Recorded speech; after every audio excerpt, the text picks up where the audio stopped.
मन मनाभाव के मंत्र से काल पर जीत पाने वाले बाबा के प्यारे बच्चों को ओम शांति। आज 27 मई 2026 की प्रातः मूल्य है। सबसे पहले हम आज की मूल्य से मुख्य पॉइंट सुनते हैं।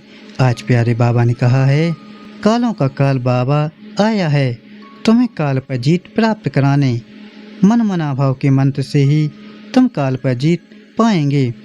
रूहानी बाप कहते हैं कि तुम देह अभिमान छोड़ देही अभिमानी बनो। रावण ने आधा कल्प से तुम्हें देह अभिमानी बनाया, अब आत्माभिमानी बनो।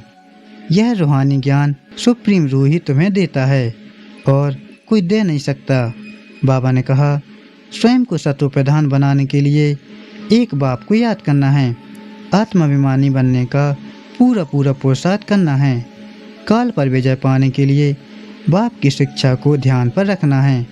बाप दादा के गुण और कर्तव्य को निशाना बनाओ। बाप दादा के साथ अधर्म विनाश और सत्य धर्म की स्थापना के कर्तव्य में मददगार बनो। अधर्म विनाश करने वाले दैवी मर्यादा को तोड़ने का कार्य कर नहीं सकते। बाबा ने कहा, नॉलेजफुल बन, बेहद प्रश्नों को स्वाहा कर दो तो समय बच जाएगा।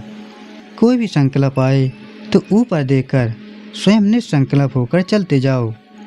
बाबा ने कहा, सदा ध्यान रहे कि मुझे कर्मेंद्रिय जीत बनना है। कोई एक कर्मेंद्रिय की आकर्षण भी एक बाप का बनने नहीं देगी। अब परमात्मा के अनमोल महावाक्यों को विस्तार से सुनते हैं।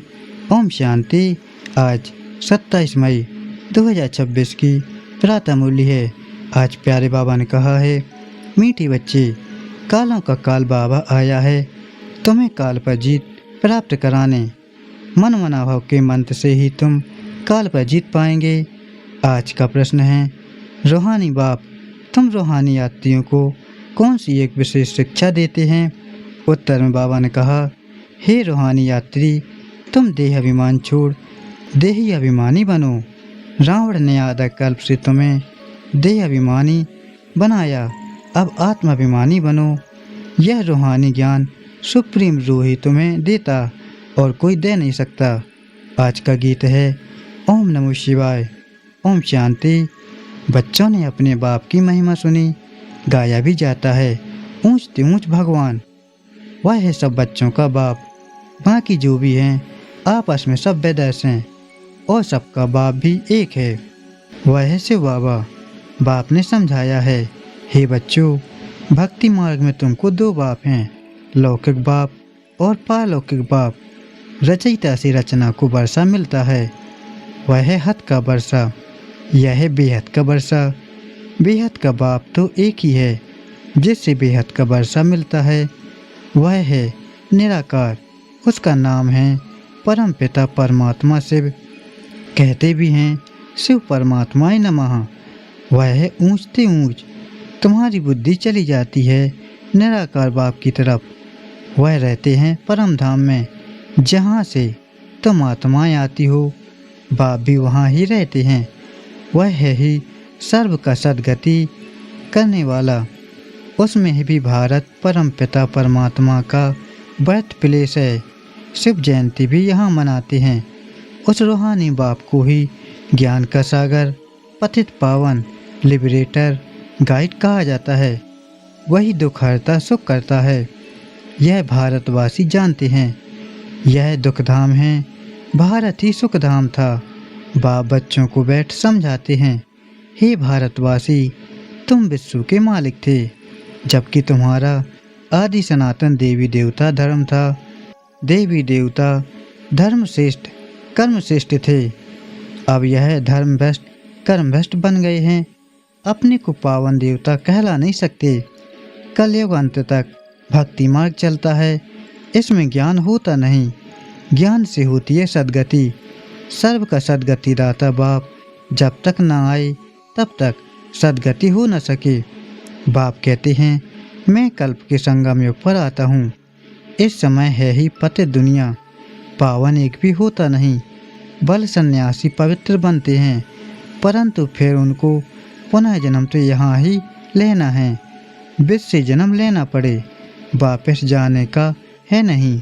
जब चक्र पूरा होता है तभी बाप आकर ले जाते हैं। इनको कहा ही जाता है रूहानी ज्ञान। सुप्रीम रूह रूहानी ज्ञान देते हैं।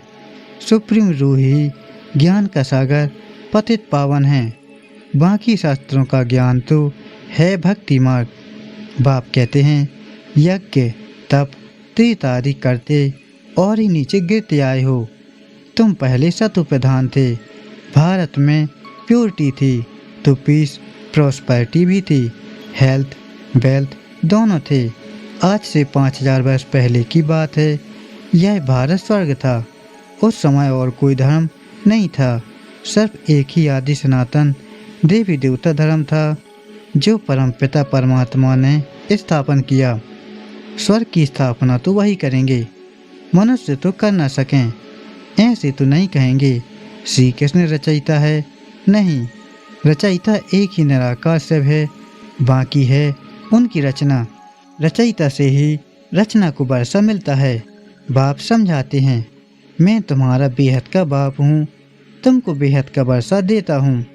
21 जन्मों के लिए सूर्यवंशी चंद्रवंशी पवित्र धर्म स्थापन करता हूँ। ब्राह्मण धर्म है चोटी, सबसे ऊंचे है रूहानी बाप। रूहों को आप समान बनाते हैं। बाप ज्ञान का सागर सुख का सागर है तो तुमको भी बनाते हैं।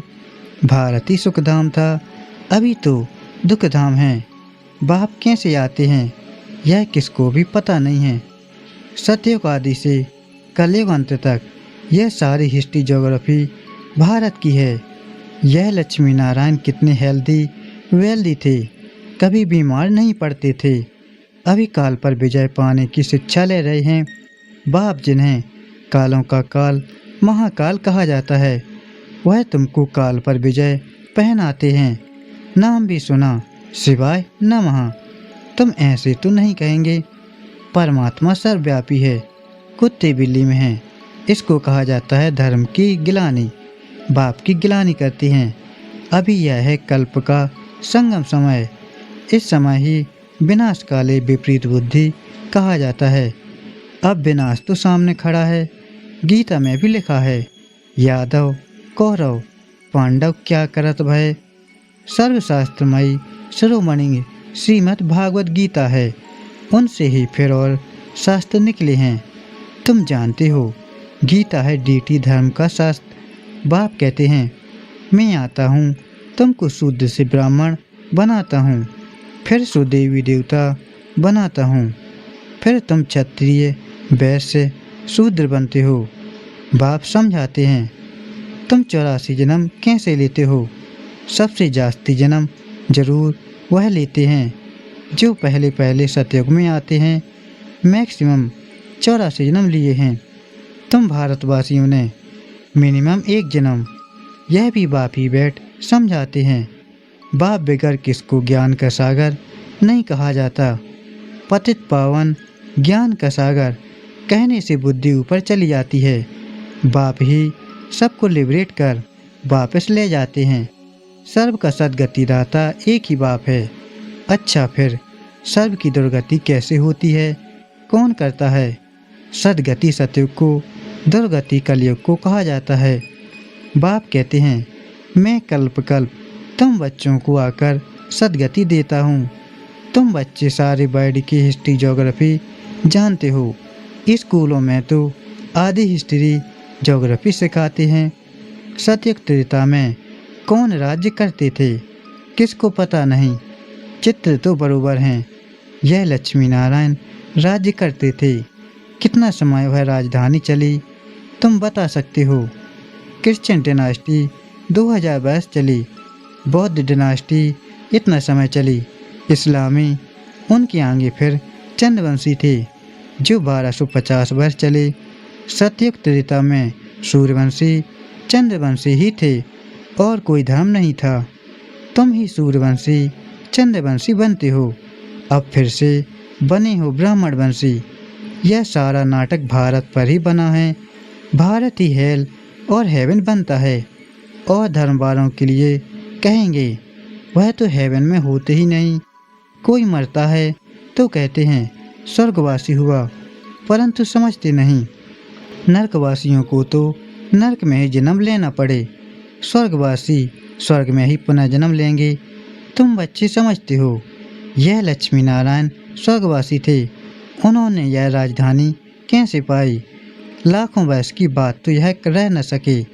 सतयुग में यह शास्त्र आदि होते नहीं हैं, यह सारी भक्ति की सामग्री है, सीढ़ी नीचे उतरनी ही है।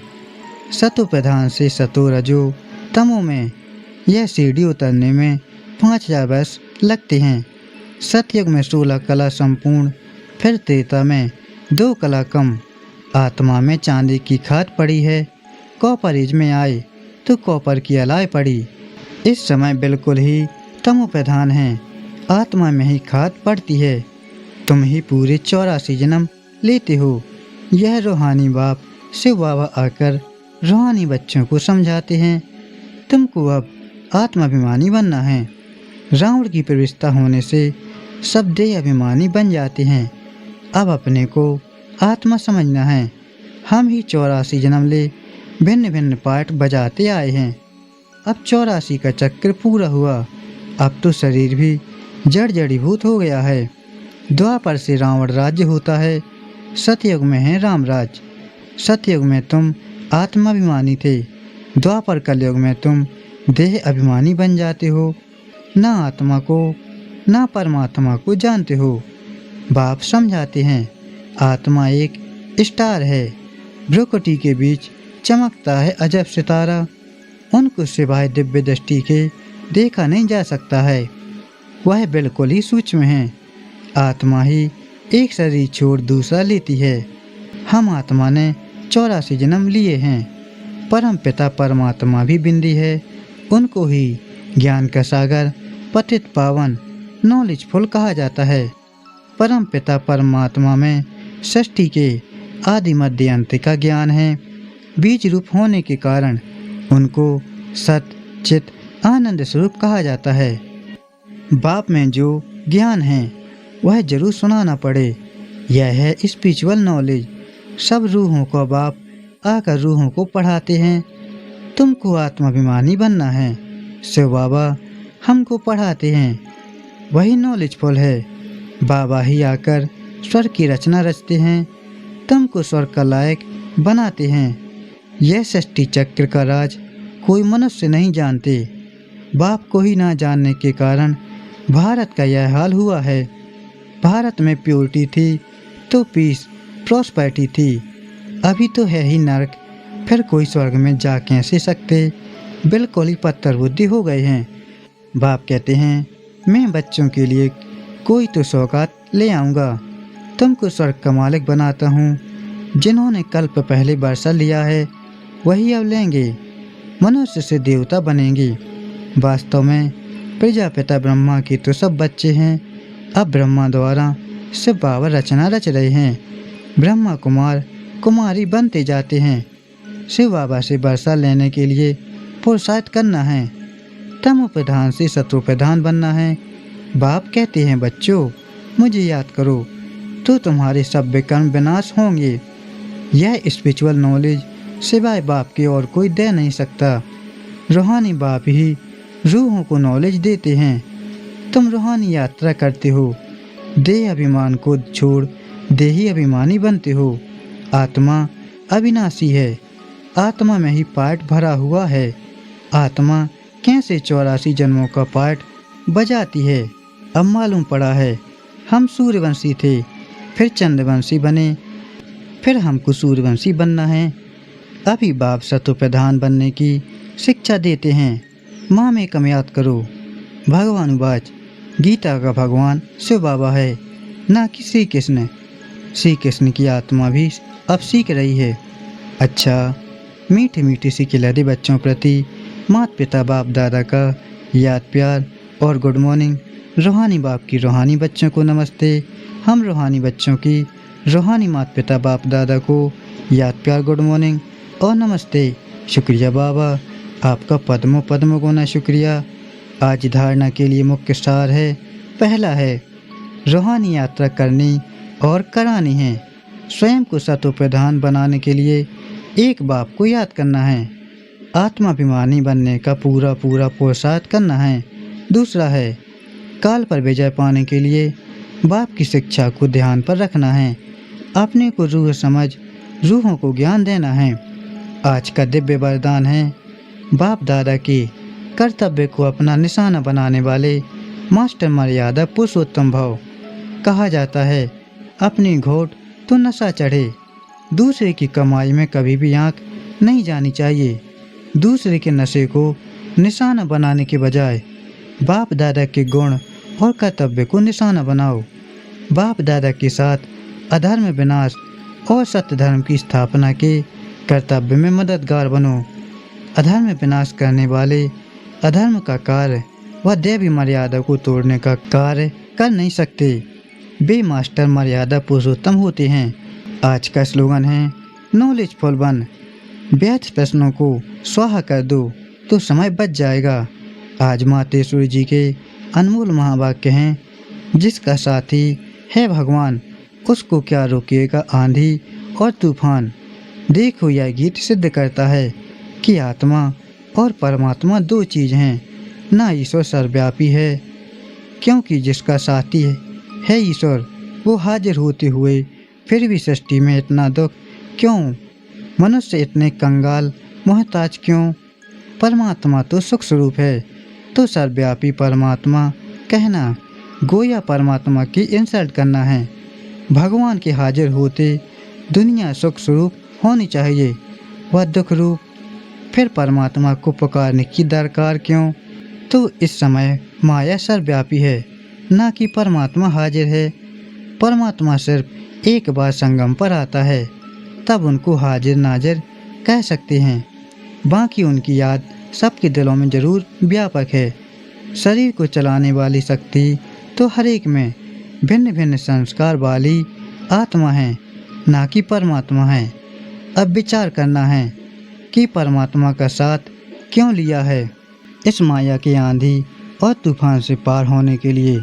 तो जरूर कोई माया का तूफान है, जिससे पार होने के लिए उस परमात्मा का साथ हम आत्माएं मांगती हैं। अगर वो हाजिर होता तो न माया की उलझन होती, न उसका साथ लेने के लिए याद करना पड़ता। तो हम आत्माओं और परमात्मा दोनों का इस खेल में पार्ट है। तो जब परमात्मा आता है तो उनका पूरा साथ ले उनका हो जाना है, तभी माया के तूफान से छूट पाएंगे। भले वो सबका सुखदाता है, परंतु जो प्रैक्टिकल में उनका सहारा लेते हैं उनको ही साथ मिलता है, तो उन बच्चों को एक्स्ट्रा प्राप्ति होती है। भले वो दुनिया के अंदर आए उपस्थित हुआ है, परंतु ओहो आश्चर्यवत दुनिया इनको ना जानने के कारण इनका साथ नहीं लेती है। अगर इनका पूरा साथ पकड़ लें तो मदद देने में मशहूर है। कहते हैं एक कदम तुम आगे बढ़ो तो 10 कदम आगे आएंगे। तो वो संपूर्ण भाषा देते हैं, जिसमें कोई अपूर्णता नहीं होती। अच्छा, आज के लिए प्यारे बाबा का अव्यक्त इशारा है, सदा अचल अडोल एक रस स्थिति का अनुभव करो। कोई भी संकल्प आए तो ऊपर देकर स्वयं निसंकल्प होकर चलते जाओ।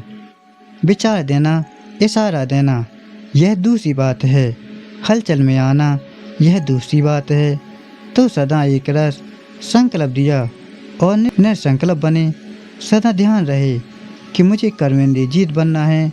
कोई एक कर्मेंद्रिय की आकर्षण भी एक बाप का बनने नहीं देगी, एक रस स्थिति में स्थित होने नहीं देगी। अच्छा, ओम शांति। शुक्रिया बाबा। ओम शांति।